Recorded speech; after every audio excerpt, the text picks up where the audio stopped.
श्वेता शहर की पढ़ी लिखी लड़की थी। हाई सोसाइटी में रहने वाली श्वेता हमेशा शादी को बंधन मानती थी और बच्चे को बहुत बड़ी जिम्मेदारी। बचपन से ही लाड़ प्यार में पली श्वेता को हमेशा मॉडर्न कपड़े पहनना, सजना संवरना, अपने फिगर को मेंटेन करना ही सीखा था। ये सब उसके लिए बहुत इम्पोर्टेंट था। शादी तो वो बिल्कुल भी नहीं करना चाहती थी। एक दिन उसके पिता के दोस्त का बेटा राघव उसके घर आया। राघव कॉलेज के दिनों से ही श्वेता को पसंद करता था और अक्सर उससे मिलने भी आता था। आज राघव ने श्वेता को शादी के लिए प्रपोज कर दिया। राघव श्वेता के बचपन का दोस्त था, अमीर था और हैंडसम भी था, इसलिए श्वेता खुद भी उसे मना नहीं कर पाई और शादी के लिए मान गई। अपने दोस्त के घर में शादी हो जाने की वजह से उसके पिता चिंता मुक्त हो गए। राघव का परिवार भी मॉडर्न था, इसलिए श्वेता को शादी के बाद भी कभी कोई बदलाव महसूस नहीं हुआ। धीरे धीरे समय बीतने लगा। श्वेता भी खुशी खुशी अपने ससुराल वालों के साथ रह रही थी। एक दिन श्वेता और उसकी सासू माँ संजना दोनों खाना बना रही थी। तभी उसकी सास की दोस्त सुनैना वहाँ आती है। अरे वाह,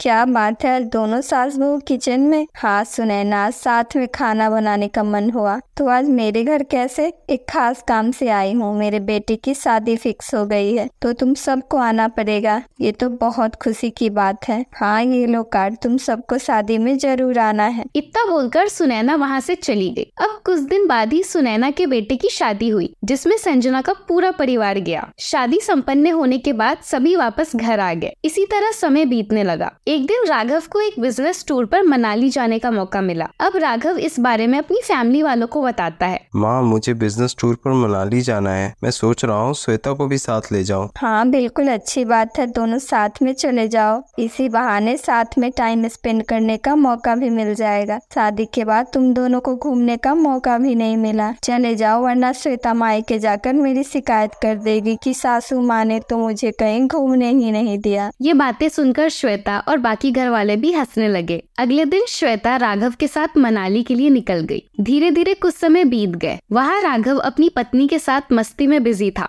और यहाँ राघव की माँ घर में अकेले बोर हो रही थी, इसलिए वो राघव को कॉल करती है। बेटा, तुम दोनों को वापस आने में कितने दिन लगेंगे? तुम दोनों के बिना मेरा मन नहीं लग रहा। माँ, तुम टेंशन मत लो, हम बहुत जल्दी आने वाले हैं। इतनी बात करने के बाद उसकी माँ फोन रख देती है। अब घर का सारा काम खत्म करने के बाद संजना अपनी दोस्त सुनैना से मिलने चली जाती है। अरे संजना, आओ, कैसी हो? आज अचानक तुझे मेरी याद कैसे आ गई? क्या बताऊं सुनैना, कुछ दिनों से बेटे बहू घर पर नहीं है और तुझसे मिले हुए भी बहुत दिन हो गया था, इसलिए तुझसे मिलने चली आई। अच्छा किया जो तू खुद मिलने चली आई। मैं मिठाई लेकर तुम्हारे पास ही आने वाली थी। अच्छा, तुम किस खुशी में मिठाई लेकर आने वाली थी? अरे संजना, मैं दादी बनने वाली हूँ। वाह क्या बात है, ये तो सच में बहुत बड़ी खुशखबरी है। बहुत बहुत बधाई सुनैना। अब दोनों दोस्त आपस में थोड़ी देर बातें करते हैं। उसके बाद संजना वापस अपने घर आ गई। घर आकर श्वेता की सास सोचने लगी। मेरे बेटे की शादी सुनैना के बेटे से पहले हुई, लेकिन अभी तक हमारे घर में एक भी बच्चा नहीं आया। हो सकता है मनाली से आने के बाद कोई खुशखबरी मिले। इसी आशा के साथ संजना अपने बेटे बहू के आने का इंतजार करने लगी। अगले दिन ही श्वेता और राघव छुट्टी मनाकर वापस घर आते हैं। इतने दिनों बाद तुम दोनों को देखकर बहुत खुशी मिल रही है। माँ जी, हमें भी आपकी याद आ रही थी, इसलिए हम लोग जल्दी आ गए। अच्छा किया जो जल्दी आ गई। इसी तरह सब मिलकर कुछ देर बातें करते हैं। आज बहुत दिनों बाद श्वेता और उसकी सास ने मिलकर खाना बनाया। जब सभी एक साथ खाना खा रहे थे तभी श्वेता की सास बोली, मेरी दोस्त सुनैना दादी बनने वाली है। जिसके बेटे की शादी में तुम लोग गए थे उसी का बच्चा होने वाला है। तुम दोनों मुझे दादी कब बना रहे हो? ये बात सुनकर राघव और श्वेता दोनों एक दूसरे को देखने लगे। माँ, ये कैसा सवाल है? वही जो तू समझ रहा है। तुम दोनों की शादी के इतने दिन हो गए, अभी तक इस घर में कोई बच्चा नहीं आया। अब तुम लोगों को बच्चा प्लान करना चाहिए। अब अपनी माँ की बात सुनने के बाद कोई कुछ नहीं बोलता है। रात को राघव श्वेता से बोलता है, माँ सही कह रही है, अब हमें बच्चे के बारे में सोचना चाहिए। मैंने पहले ही बोला था मुझे बच्चा नहीं चाहिए। लेकिन प्रॉब्लम क्या है? मैं अभी इस चीज के लिए तैयार नहीं हूँ। मुझे अपना फिगर खराब नहीं करना, हम दोनों ही काफी है। कोई बात नहीं, जैसा तुम्हें ठीक लगता है करो। अब ये सारी बात श्वेता की सास सुन लेती है। उसे समझ नहीं आता बच्चे के लिए अपनी बहू को कैसे कन्विंस करे। अब कुछ ही दिनों बाद श्वेता को पता चला कि वो प्रेग्नेंट है। ये जानने के बाद उसकी सास और बाकी घर वाले बहुत खुश होते हैं, लेकिन श्वेता बिल्कुल भी खुश नहीं थी। वो गुस्से में कमरे में चली जाती है। राघव भी उसके पीछे जाता है। राघव को देखते ही वो गुस्से में बोली, ये सब तुम्हारी प्लानिंग थी ना? तुमने अपने घर वालों के साथ मिलकर इस बच्चे की प्लानिंग की। तुम क्या बोल रही हो श्वेता? मैंने ऐसा कुछ नहीं किया है। फिर भी बच्चा आने वाला है तो मुझे इस बात की खुशी है। अगर तुम्हें ज्यादा प्रॉब्लम है तो बच्चा मुझे दे देना, मैं इसकी परवरिश करूंगा। ये सारी बात उसकी सासू माँ सुन रही थी। श्वेता, मैं तुझे अपनी बहू नहीं बेटी मानती हूँ। तू मुझ पर विश्वास कर, तू कुछ मत करना, इस बच्चे को मैं पालूंगी। अपनी सास की बात सुनकर श्वेता थोड़ा शांत हो गई और बिना कुछ बोले गुस्से में वहाँ से चली गई। इसी तरह धीरे धीरे समय बीतने लगा। प्रेग्नेंट हुए 1 महीना भी नहीं हुआ था कि श्वेता एक दिन पार्टी में जाने के लिए रेडी हो रही थी। तभी उसकी सास वहाँ आती है। ये क्या पहन रही हो बेटा? क्यों माँ जी, अच्छा नहीं लग रहा? मैं तो हमेशा से ऐसे कपड़े पहनती हूँ। पहले की बात अलग थी बेटा, अब तुझे ऐसे कपड़े नहीं पहनने चाहिए। तो माँ बनने वाली है, ये क्यों भूल जाती है? मुझे कोई माँ बनने का शौक नहीं है, ये तो मेरी मजबूरी है। ठीक है माँ जी, नेक्स्ट टाइम से याद रखूंगी। इतना बोलकर श्वेता पार्टी के लिए निकल गई ताकि उसे अपनी सास की और बातें न सुननी पड़े। अच्छा वो वहाँ से निकल गई, वरना सासू माँ का मुंह बंद नहीं होता। थोड़ी देर बाद श्वेता पार्टी में पहुँच जाती है और खूब एंजॉय करती है। पार्टी खत्म होने के बाद वो अपनी दोस्त अंजना के साथ बैठकर बातें करने लगी। श्वेता, तू तो प्रेग्नेंट है, तू तो बहुत खुश होगी। अब अगली पार्टी तेरी तरफ से।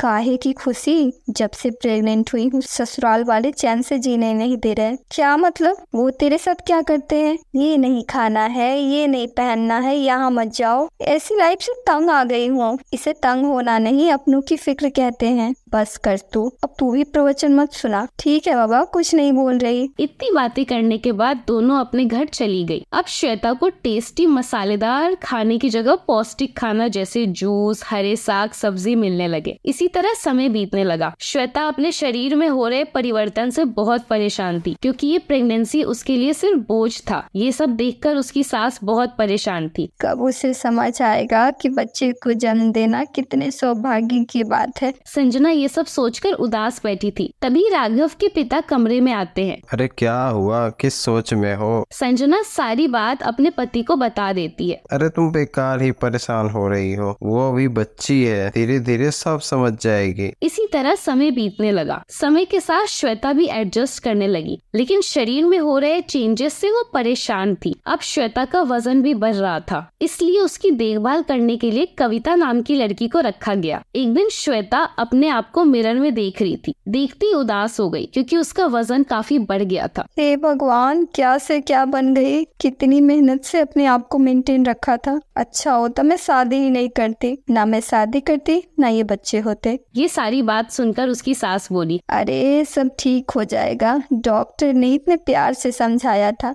स्ट्रेस नहीं लेना, बच्चे पर असर पड़ेगा। लेकिन तुझे तो हमेशा खुद के शरीर की ही चिंता लगी रहती है। क्या खाक ठीक होगा? एक तो ये घास फूस खाने को मिल रहा है, मेरी इतनी तबीयत खराब हो रही है और मैं टेंशन भी ना लूं। इतना बोलकर श्वेता आराम करने चली गई। एक दिन संजना की दोस्त सुनैना का कॉल आता है। तब संजना सारी बात सुनैना को बता देती है। तुम टेंशन मत लो, मेरी बहू की डिलीवरी कुछ दिन पहले ही हुई है, तो मैं अपनी बहू और बच्चे के साथ आती हूँ। कुछ दिन उसके साथ रहेगी तो उसे अच्छा लगेगा। हाँ जल्दी आ। ये बात सुनकर श्वेता की सास बहुत खुश हो गई और सारी बात अपने बेटे राघव को कॉल करके बता देती है। ये तो बहुत अच्छी बात है माँ, मैं भी शाम को जल्दी घर आ जाऊंगा। कुछ समय बाद सुनैना और उसकी बहू शिखा अपने छोटे से बच्चे के साथ संजना के घर आती है। शिखा से मिलने के बाद श्वेता ने जैसे ही उसके बच्चे को गोद में रखा, उसे एक अलग ही खुशी मिली। शिखा, तुम्हारे बच्चे को गोद में रखने के बाद मुझे एक अलग ही सुकून मिल रहा है। आपके कितने प्यारे बच्चे हैं। हाँ स्वाति, सारे बच्चे ऐसे ही होते हैं, उनको तुम्हें कभी अपने से दूर करने का मन नहीं करेगा। ये बात सुनकर श्वेता मुस्कुराने लगी। शिखा के आने से श्वेता बहुत खुश रहने लगी। बच्चे के साथ भी बहुत टाइम स्पेंड करती। शिखा उसे प्रेगनेंसी की सारी बातें बताने लगी। श्वेता भी उसकी सारी बातें ध्यान से सुनती। ये सब देखकर उसकी सास बहुत खुश हुई। सुनैना से बोली, पहली बार मैं श्वेता को इतनी खुश देख रही हूँ। अच्छा हुआ तुम सब यहाँ आ गई। अब तो श्वेता बच्चों में भी दिलचस्पी दिखाने लगी है। ये तो बहुत खुशी की बात है। पहली बार श्वेता को इतना खुश देखकर पूरा परिवार खुश था। अब थोड़ी दिन बाद श्वेता ने प्यारे बच्चे को जन्म दिया। पूरे परिवार के खुशी का ठिकाना नहीं था।